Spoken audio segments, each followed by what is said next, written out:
Good morning friends, সকলোকে happy Sunday.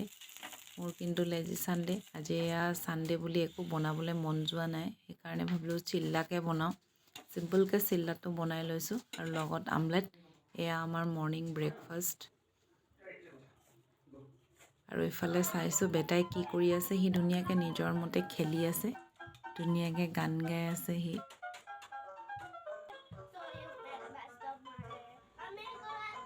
ময়ো নিজৰ সৰু সুৰা কামবোৰ লৰালৰিকৈ কৰি ল'লোঁ। আৰু সেয়া হাজবেণ্ডে আনিলে চিকেন। আজি ভাবিলোঁ লাই দি চিকেন বনাওঁ। অকণমান তেল দি লৈছোঁ, তেলটো অকণমান সৰহকৈ দিছোঁ। আপোনালোকক কিনে অকণমান দেখাই দিছোঁ।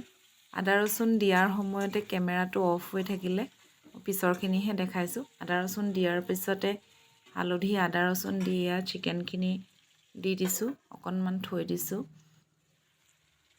মই একচুৱেলি চিকেনখিনি বইল কৰি লৈছিলোঁ, গতিকে বহুত দেৰিও সিজাব নালাগে। এয়া অলপ সেইকাৰণে সিজিছেই। মই ৰং মছলা ব্যৱহাৰ কৰা নাই, গতিকে অকণমান বগা নিচিনা হৈ আছে। আৰু এতিয়া লাই শাকখিনি ভালকৈ ধুই লৈছোঁ।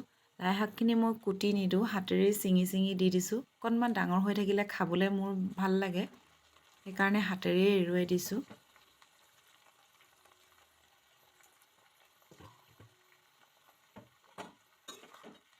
এতিয়া ভালকৈ লৰাই দিছোঁ।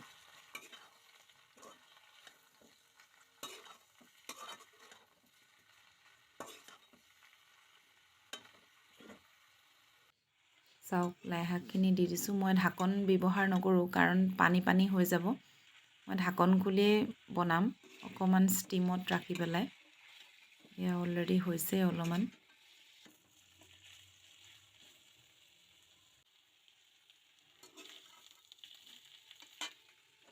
এয়া গেছটো অফ কৰি দিছোঁ আৰু চিকেন ৰেডি। আৰু এয়া দুপৰীয়াৰ সাজত আছিলে আজি লাই চিকেন। কোনে কোনে খাই ভাল পায় প্লিজ কমেণ্টত জনাব।